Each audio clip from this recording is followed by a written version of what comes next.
Let's turn now to the chair of the Senate Homeland Security Committee, Republican Senator Ron Johnson. Senator, I want to start with Sarah Huckabee Sanders reading the statement from President Trump this week explaining why he was revoking the security clearance of John Brennan and reviewing the clearances of 9 others. Here she is. As the head of the executive branch and commander-in-chief, I have a unique constitutional responsibility to protect the nation's classified information, including by controlling access to it. Question, sir. How does the president's action protect the nation's secrets? What evidence is there that any of these 10 people have misused classified information?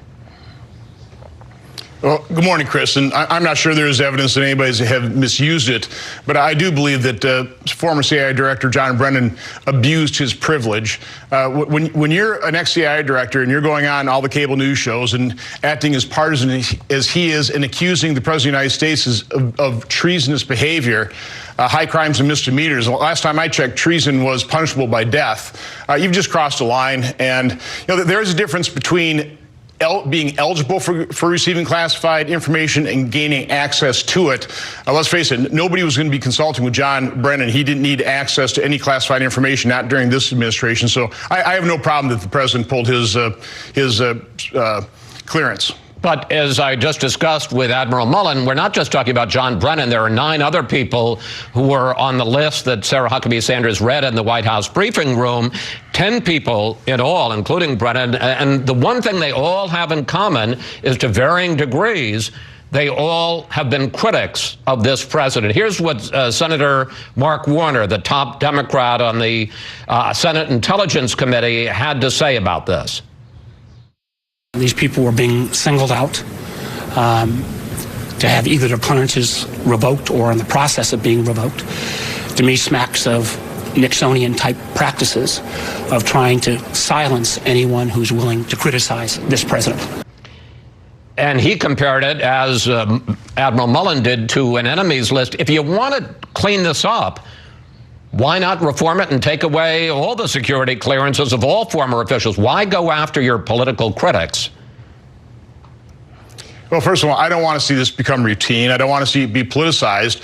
And the reason you don't want to pull security clearance is exactly what Admiral Mullen was talking about, is be able to, provide access to those individuals that you want to consult with. So the best way of handling this is, if you don't have confidence in former CIA officials or other government officials that you're not going to be consulting with, just don't gain them access. You gain access when you have a need to know. And if you're not going to be consulting, you just don't have the need to know. So again, I don't want this becoming a routine. But again, John Brennan really did cross the line.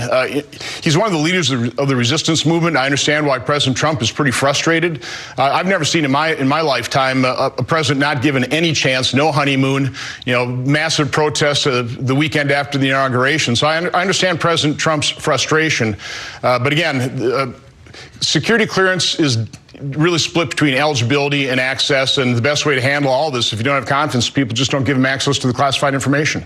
Well, I was going to say, but that doesn't mean that they would lose their security clearance. Just because you have a security clearance doesn't mean you get access to the information. And I want to follow up specifically on that. You say you don't want it to be routine.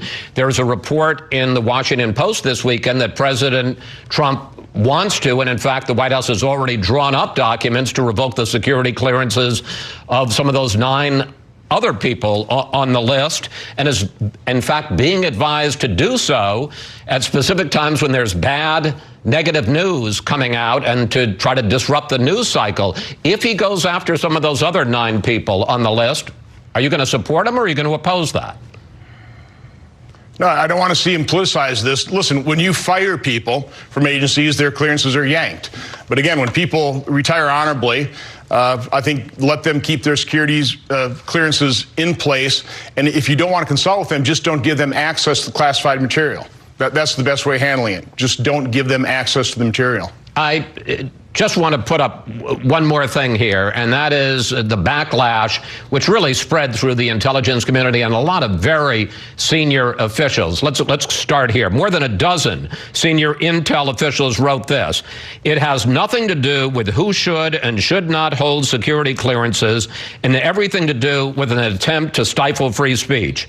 some 60 former CIA officers wrote this: "The country will be weakened if there is a political litmus test applied before seasoned experts are allowed to share their views." And retired Admiral William McRaven, who led the Special Operations Command that killed bin Laden, wrote this: "I would consider it an honor if you would revoke my security clearance as well, so I can add my name to the list of men and women who has spoken up against your presidency." I'm sure, Senator, you agree, an awful lot of people on this list that go back to the Reagan administration. In the case of Bill Webster, they bleed red, white, and blue.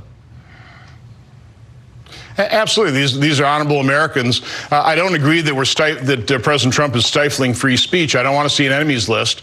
And again, I'll just repeat, the best way of handling this in any administration, if you don't want to consult with somebody, you don't necessarily have to yank their security clearance. Just don't give them access to the classified material. It's pretty simple.